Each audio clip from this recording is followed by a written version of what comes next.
family.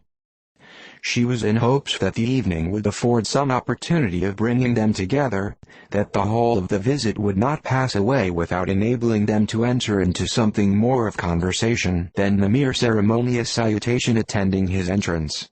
Anxious and uneasy, the period which passed in the drawing-room, before that gentleman came, was wearisome and dull to a degree that almost made her uncivil. She looked forward to their entrance as the point on which all her chance of pleasure for the evening must depend. "If he does not come to me, then said she, "I shall give him up forever." The gentleman came, and she thought he looked as if he would have answered her hopes, but, alas!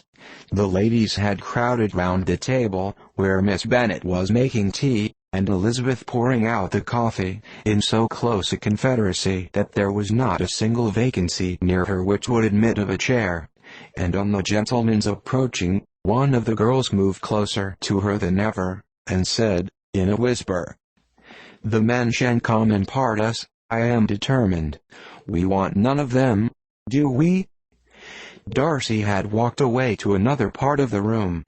She followed him with her eyes, envied everyone to whom he spoke, had scarcely patience enough to help anybody to coffee, and then was enraged against herself for being so silly.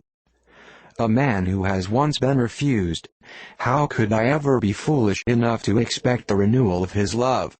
Is there one among the sex who would not protest against such a weakness as a second proposal to the same woman? There is no indignity so abhorrent to their feelings." She was a little revived, however, by his bringing back his coffee cup himself, and she seized the opportunity of saying, "Is your sister at Pemberley still?" "Yes, she will remain there till Christmas." "And quite alone? Have all her friends left her?" "Mrs. Annesley is with her. The others have been gone on to Scarborough, these 3 weeks." She could think of nothing more to say, but if he wished to converse with her, he might have better success.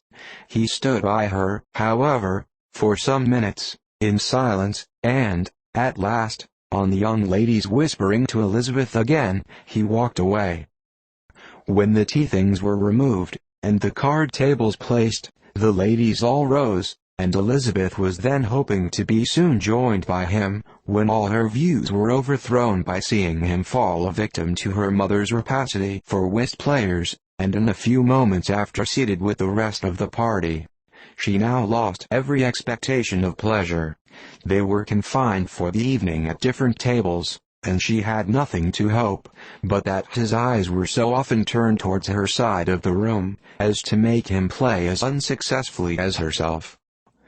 Mrs. Bennet had designed to keep the 2 Netherfield gentlemen to supper, but their carriage was unluckily ordered before any of the others, and she had no opportunity of detaining them. "Well, girls," said she, as soon as they were left to themselves, "what say you to the day? I think everything has passed off uncommonly well, I assure you. The dinner was as well dressed as any I ever saw. The venison was roasted to a turn, and everybody said they never saw so fat a haunch. The soup was 50 times better than what we had at the Lucases last week, and even Mr. Darcy acknowledged that the partridges were remarkably well done, and I suppose he has 2 or 3 French cooks at least. And, my dear Jane, I never saw you look in greater beauty. Mrs. Long said so too, for I asked her whether you did not. And what do you think she said besides? Ah, Mrs. Bennet, we shall have her at Netherfield at last. She did indeed. I do think Mrs. Long is as good.